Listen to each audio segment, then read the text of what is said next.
Hey there, friends. Welcome back to Thrive After 60 Plus. I'm so glad you're here with me today. Let me start with a question that might hit close to home. Have you ever woken up in the middle of the night staring at the ceiling, wondering if your fixed income will really carry you through the years ahead, especially if you're living alone? If that sounds familiar, you're not alone in this. Millions of us over 60 are navigating this exact challenge, making ends meet on a pension, social security, or savings that just don't seem to go as far as they used to. With inflation creeping up, healthcare costs skyrocketing, and the emotional weight of solo living, it's easy to feel overwhelmed. But here's the good news. It doesn't have to be that way. You can thrive, not just survive, and I'm here to show you how. Today, we're diving into Senior Money Tips 5 Best Ways to Live Alone After 60 on a Fixed Income. This isn't just about pinching pennies. It's about empowering you to take control, feel secure, and even enjoy this chapter of life. Why is this topic so relevant right now? Well, as we age, our bodies and minds go through natural changes. Things like slower metabolism, potential mobility issues, or even shifts in how we process emotions and decisions. These aren't just personal hurdles. They directly impact our wallets. For instance, a simple fall could lead to hefty medical bills, or feelings of isolation might tempt us into unnecessary spending for comfort. Living alone amplifies this, as there's no partner to share costs or spot those sneaky expenses. But by understanding these changes, we can make smarter money moves that support our health and happiness. In this video, I'll walk you through 5 proven ways to make your fixed income work harder for you. We'll explore how to master budgeting tailored to your changing needs, downsize without losing joy, optimize benefits you might be missing, supplement income in low-stress ways, and prioritize health to avoid those surprise costs. Each one is backed by insights from physiology, psychology, and real-life lifestyle adjustments, so you'll get the why behind the how. And yes, we'll dig deeper into those health and body changes, like how hormonal shifts might affect your energy and spending habits, or why building routines now can prevent bigger problems later.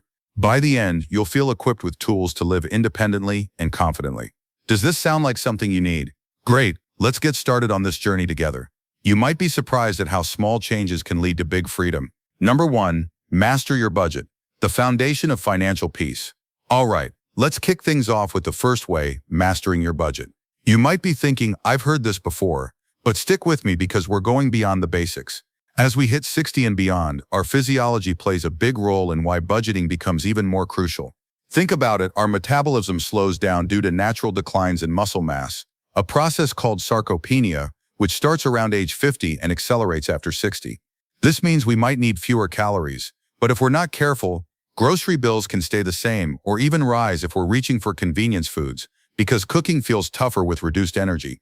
Psychologically, living alone can lead to what's known as emotional spending. Studies from the American Psychological Association show that isolation increases stress hormones, like cortisol, which can impair decision-making in the prefrontal cortex, the part of the brain responsible for impulse control. So you might find yourself ordering takeout more often to fill that void, or buying gadgets online for a quick dopamine hit. And lifestyle-wise, without someone to share expenses, every utility bill or repair hits your pocket solo. But here's the empowering part. By creating a budget rooted in these realities, you can counteract them. Research from the Journal of Gerontology highlights that structured financial planning reduces anxiety in older adults by up to 30%, giving you a sense of control that boosts mental health. Let me make this relatable with an example. Take Jason, a 72-year-old retiree living alone in a small apartment after losing his spouse. Jason noticed he was dipping into savings more than usual, mostly on impulse buys like new fishing gear he rarely used, driven by boredom and loneliness. At first, it was just a way to pass time, but soon his fixed income felt stretched thin. The turning point came when he sat down one evening, feeling that familiar worry, and decided to track his spending for a week. He realized those little treats added up to hundreds a month. By adjusting, he not only stabilized his finances, but also found more joy in free hobbies like walking in the park. It's a simple shift, but it shows how awareness turns the tide. Now for practical, actionable tips. First, start with the 50-30-20 rule. Adapted for seniors, 50% on needs like housing and food, 30% on wants, and 20% on savings or debt. Use free apps like Mint or a simple notebook to track every expense daily. This builds the habit and counters cognitive slips that come with age. Second, review your budget monthly, factoring in body changes. Maybe allocate more for nutritious, easy prep meals to support your slowing metabolism. Third, set up automatic transfers to a savings account right after your income hits, so you're paying yourself first. Fourth, identify leakage areas like subscriptions you forgot about and cancel them. And fifth, involve a trusted friend or family member for accountability, which helps combat the psychological pull of solo decision-making. These steps aren't hard, but they add up to real security. What resonated with you in this tip? Drop a comment below sharing one expense you've cut recently. And if you haven't subscribed, hit that button and turn on the bell. Let's dive into the next way smoothly, because once your budget is solid, it's time to look at your living space. Number 2, downsize and simplify your living space. Cut costs without losing comfort. Moving on to our second way, downsizing and simplifying your living space. This one is huge for living alone on a fixed income, and it's deeply tied to the physiological changes we experience after 60. As we age, our bodies undergo shifts like decreased bone density and joint flexibility, making larger homes harder to maintain. Think climbing stairs or cleaning big rooms, which can lead to fatigue or even injuries. According to the National Institute on Aging, falls are the leading cause of injury in seniors, often resulting from cluttered or oversized spaces, and those medical bills can devour a fixed income fast. Psychologically, holding onto a big house might stem from attachment or fear of change, but research in psychology and aging shows that simplifying reduces stress and improves well-being by minimizing decision fatigue. Lifestyle-wise, a smaller space means lower utilities, taxes, and upkeep, freeing up money for what matters, like hobbies or health. A relatable example? Consider someone like Maria, 68, who was rattling around in her family home paying high heating bills and struggling with yard work that left her exhausted.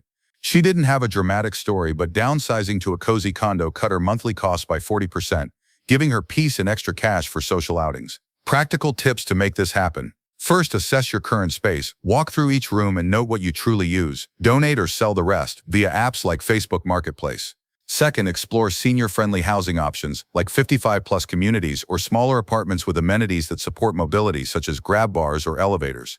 Third, calculate the savings. Use online tools to estimate reduced bills, aiming to redirect at least 20% of those funds to an emergency fund. Fourth, make the new space feel like home by personalizing it with favorite items, which helps psychologically with the transition. Fifth, if owning, consider renting out a room temporarily for income, but check local rules. These steps turn downsizing into an upgrade. Does this sound like a step you could take? Let me know in the comments what you'd keep if you downsized. And if you haven't subscribed, hit that button and turn on the bell. Great, with your space streamlined, let's transition to optimizing what you've earned over the years. Number 3, optimize benefits and seek assistance. Claim what's yours. Now on to the third way, optimizing benefits and seeking assistance. This is often overlooked, but it's a game changer for your fixed income when living alone.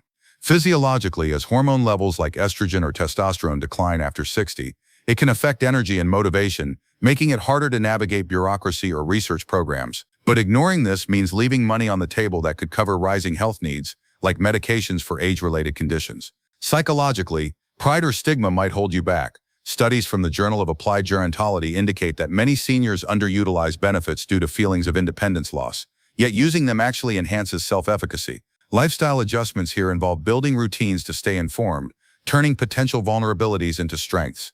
For a relatable example, think of Tom, 65, living solo and barely scraping by, unaware he qualified for supplemental nutrition assistance. Once he applied, it eased his grocery budget, letting him focus on healthier eating without stress.